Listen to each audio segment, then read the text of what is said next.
Hello there, Dr. Lepora here. Hope that you are safe and well. The question, the inquiry I often get is exactly how much of a scope of diversity and equity and inclusion should an organization take on at a time? And let me just point out, diversity, equity, and inclusion are all three very distinct concepts within themselves, related, complementing each other, but different. And of course, that could be a masterclass in itself. That being said, the answer is it depends. And there are various factors that goes into that, and we're going to talk about that today.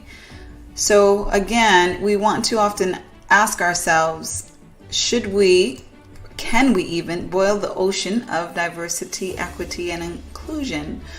When we know that there is a good thing, we want it immediately. It makes good business sense. It's good for our customers, good for our organization. And so when we know that it's a good thing, we tend to want it all immediately. And so the answer to that is yes, we can boil the ocean, but not all at once. And yes, that may sound somewhat contradictory or like an oxymoron, but the fact of the matter is that diversity, equity, and inclusion are concepts, are goals that are so important that you want to keep a line of sight of those even aspirational goals at all times within your organization. So in that sense, you want to keep your line of sight on that ocean, so to speak, on that entirety of potential opportunity, while biting one chunk at a time. And that one chunk at a time is going to depend on your organization, and we're going to get into the factors that influence the chunks, so to speak, that your organization will take at a time. But nonetheless, regardless of your organization, you should be taking a methodological approach to getting to that inspirational D&I utopia, if you will. So what we've seen in the past with D&I is sort of this one blast, one and done effort. If you're good, quote unquote, you may do that one blast once a year or twice a year, and that has tended to look like a simple training class or a sensitivity session, or things of that nature. But what we have been realizing, many of us before, but what the world is now realizing, is that the diversity, equity, and inclusion issues that exist, at least within the country of the United States, and I know it exists many other places, but I'm going to speak specifically of the U.S., knowing that more intimately, that these are very systemic issues, very deeply ingrained issues that require systemic solutions, holistic solutions that address not just the topical skill set of people, but the practices, the institutions themselves, the policies, the culture, representation, a holistic effort. If you truly want to transform to be a healthy D&I organization, and that if is obviously there because we always have that choice. So now what you see is specifically an organization diversity, equity, and inclusion maturity model, and this shows pretty much a journey that you would take as an organization to get to that sustained level, what I call D&I utopia, so to speak. Let me qualify by saying there are very few organizations at that sustained level. Do I say that to discourage you from aiming at it? Absolutely not. I believe that every organization should be aiming there. But I say it in a sense of showing how much work every organization truly has to do to make a systemic transformative difference. While not reading this in entirety, you can look at it, obviously yourself at your own leisure. The theme that you will see here is an organization graduating from a basic level, a level that is purely reactive, that is solely concerned with DE and or I for reasons of compliance, legality, lack of liability. That's your, basement, if you will, rock bottom level of D&I within an organization. And then you can go all the way to the sustained level, the most graduated level. And at that level, quite frankly, it's not about external effort, as you will see more so within these medium areas of awareness, appreciate, and integrate. Once you get to the sustained level, your organization is DE&I. It is ingrained in the culture. It is institutionalized. So it's not about it being this separate entity. If you were to change the D&I within your organization, you would change the culture. If you were to lose D&I, you would lose some of your organization's culture. That's what that sustained level looks like. And in between there, it's really a focus of going from, appreciating the importance of D&I, valuing it, to hiring other people on the outside to help you to do it, to aiming to do it inside, to holding people accountable for it, and then ultimately getting to that sustained point of it being institutionalized and a significant part of who your organization is, what your organization is. So in any transformational effort, and we're specifically speaking to organization diversity, equity, and inclusion right now, what you will see is steps that should be taken, methodological steps that should be taken in order to successfully transform in the way that your organization desires to, because every organization is different. So what I would argue is there are some essential steps that you need to take in order to do it right. So first and foremost, there needs to be a burning platform. And what does burning platform mean? That basically means there's either a danger to not changing, the house is on fire, so to speak, or it's a danger of what you will miss out on if you do not transform with this diversity, equity, and inclusion. Every organization that takes on the endeavor of transforming their diversity, equity, and inclusion emphasis within their organization may have different burning platforms. Some may be similar, some may be different. For some organizations, it may be an issue of liabilities. They're tired of, facing legal liabilities connected to discrimination, things of that nature. Other organizations, it may be a lack of ability to recruit good candidates. So that may be their reason.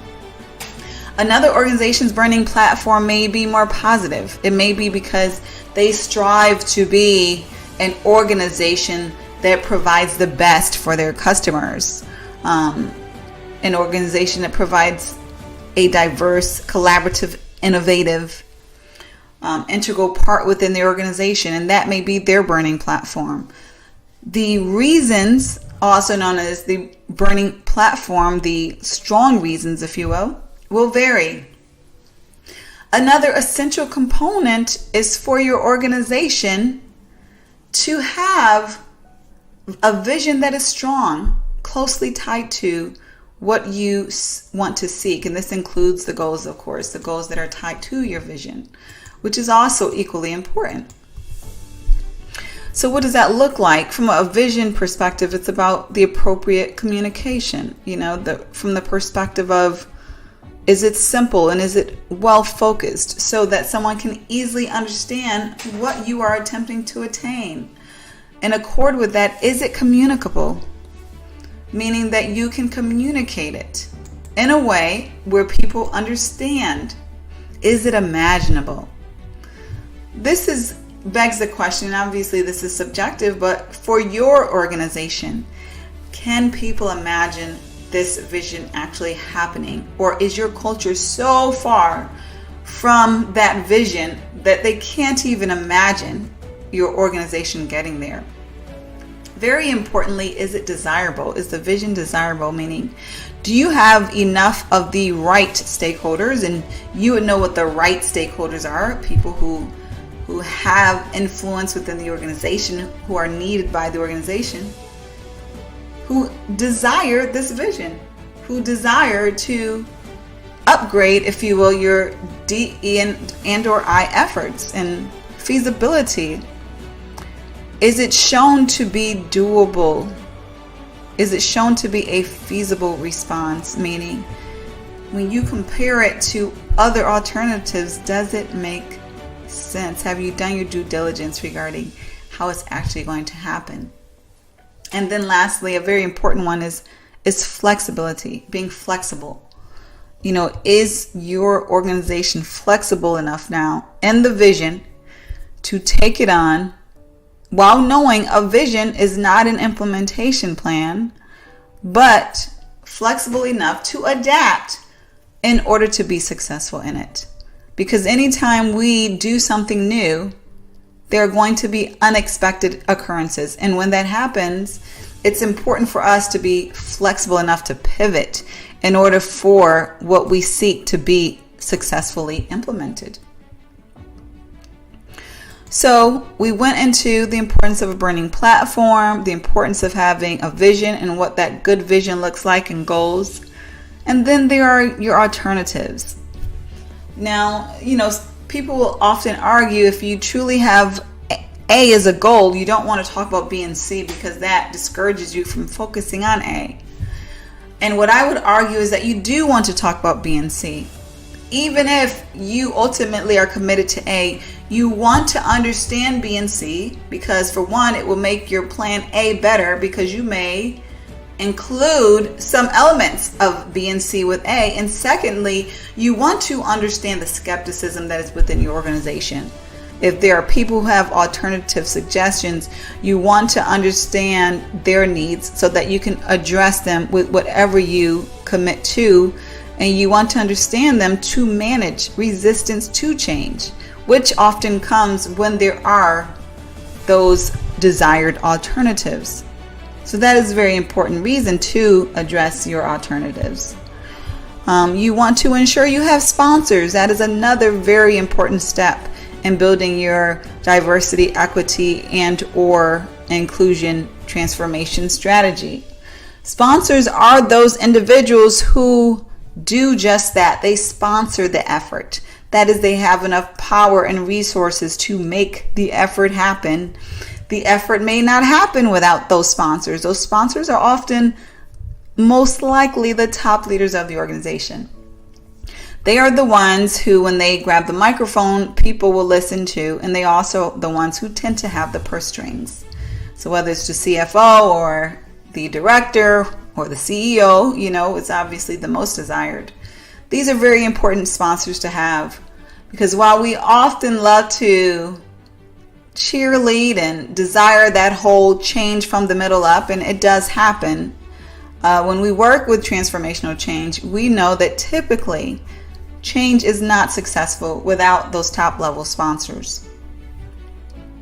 And then importantly, in accord with that, very related to that, we want to ensure that we understand the investment level of our transformation. And investments is not just talking about money, which of course is a very important one, but it's also talking about the time investment, which oftentimes equals money, that is going to be required by different stakeholders. We're talking about the investment of people, not from just a staffing perspective, but from the perspective of if there are different desires and opinions, there is that people element, if you will, that can either go up with engagement and satisfaction, or it can go down. Now, what is well known with most transformational changes is that our people engagement, our people satisfaction oftentimes go down before it goes up. Now, why is that? It's because oftentimes there is anxiety related to change. We want to resist it because it is unknown to us. So we are uncertain regarding whether or not it's going to benefit us, and it may be even a possibility that we think it may hurt us. So part of that investment for any transformation, and D&I is not an exception, is that investment, that cost, if you will, of that people factor. Now, if it is the right change, which I believe D&I is, that investment will be well invested and worth the ROI that comes. The ROI will be well worth the investment, rather. And so what you will get in the long end, that more innovation, greater collaboration, greater customer suitability is going to be worth that short run discomfort, if you will, investment that you may experience. And then, of course, there are other investments. Technology is a great example. A lot of times in this day and age, technology tends to accompany most transformations. That is because there are technologies that tend to make our lives, our work better in every area. So usually if you are administering a transformation, there is an upgrade in technology that is at least available, and then you decide whether or not it's worth making that investment. But at the bottom line, you want to ensure that you do understand the investments that will be required for the level of the vision that you are aspiring to and that your organization is aspiring to. Very similar to the sponsors, you want to ensure that you are choosing the appropriate team strategically to work toward this transformational effort for diversity, equity, and or inclusion. The team is consisting of people, of course, who are influential. They're subject matter experts, either in D and or I, as well as in other areas of the organization, because in order to institutionalize D and or I within these different areas of your organization, you need to have the subject matter experts of those respective areas engaged, whether that is marketing or IT, or if that is the overall business strategy area, human resources, of course. All these areas need to be integrated within D&I, and so they need to be very well involved. And now a very important and big piece of the strategy is the cultural approach. And of course, that is covering quite a few things. So when you look at the cultural approach, specifically, we're talking about various elements, various decisions that need to be made. And so one of those decisions, as you can see here, is specifically about how you're going to roll out the transformation. And that is tied to who your organization is, which is tied to the culture, of course. So one is your organization highly centralized, where everything is decided upon and rolled out at the center, or is it highly decentralized? Whereas all of these different areas, perhaps you have different offices around the world, different continents. And if it's a highly decentralized organization, that means there's a lot of power in these different locations, if you will. So given that, there's a lot more diplomacy that needs to take place, a lot more effort of alignment that needs to take place when you have a decentralized operation.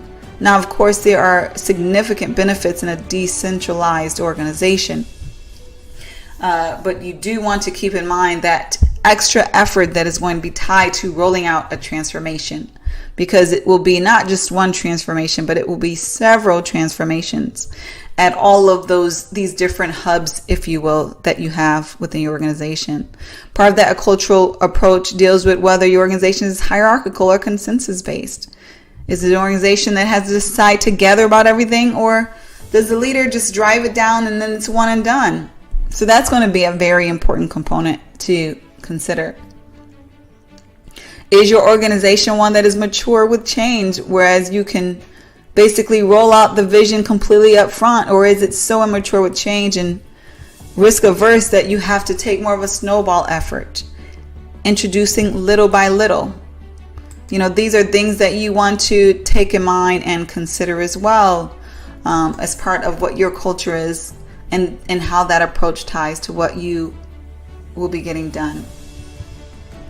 So one thing that is part of the cultural approach is the timing, right? So that's very closely tied to the cultural approach. And timing is different. As I mentioned about the change maturity of your organization, that is going to have a huge impact on what that timing looks like. Whether it's an incremental or radical change, as I mentioned, or is it something even that you're ready to do now immediately, or are there certain prerequisites your organizations have to do culturally in order to implement later? Is this going to be a slow implementation because your organization needs to build the capacity up, or the skills, or the resources, or it's just not used to fast change culturally? Or is it going to be a fast change, one where your organization is ready to pivot, they are nimble, and they have great capacity and resources and a high level of change maturity? Is it going to be a transformation that is flexible, whereas you're learning as you go and you admit, that you're not necessarily 100% sure how this vision is going to be implemented? Or is it one that is more inflexible, whereas leadership is staunch on specific things happening and definitely not open to varying from that? And lastly, as far as timing, what is your organization's tolerance for individual transitioning? This is very important because you have organizations that are like night and day from each other. And even within organizations, while you have shared cultures, you still have a great diversity of individuals within an organization. And they transition differently. They progress differently. They learn differently. They adjust differently. And so your organization has to decide what is going to be your tolerance for individual transitioning. If there's an individual who is stuck in his or her own ways, what is your tolerance or patience level for those types of individuals? These are elements that need to be decided. And then lastly, you want to make sure that whatever assumptions that do exist up front are shared in a transparent way. And this will help to prevent confusion, reduce the level of confusion. It will help also to be prepared for what obstacles or challenges may happen through the transformation toward more diversity, equity, and inclusion. Certain examples of assumptions include: will your business model change? Will your systems, technology change? Will the processes change? Will your departments be reorganized? Or will your workforce need to be augmented because you don't have the right skill sets inside? How will your employees need to be trained? What are the dollar limits? We may say, oh, we absolutely want this to happen. We're absolutely behind it. But we need to know, well, how much money are we truly willing to commit? And similar to that, how much time are we truly willing to commit to this effort? These types of assumptions, if they exist, they need to be well communicated, well aligned, so that people can work together in a healthy, collaborative way. So these are very important components that go into a healthy transformation for diversity, equity, and inclusion. Again, achieving holistic DE&I is a transformational shift. It's not a lightweight move. It's definitely not just a training class or a session. And it's something that you want to do in a very methodical, rigorous way so that it can make a truly important and beneficial impact for your organizations. If you do have any questions regarding this topic, feel free to email me, and I will provide some answers for that. If you have found this masterclass helpful, please do share it with others, and have a phenomenal day.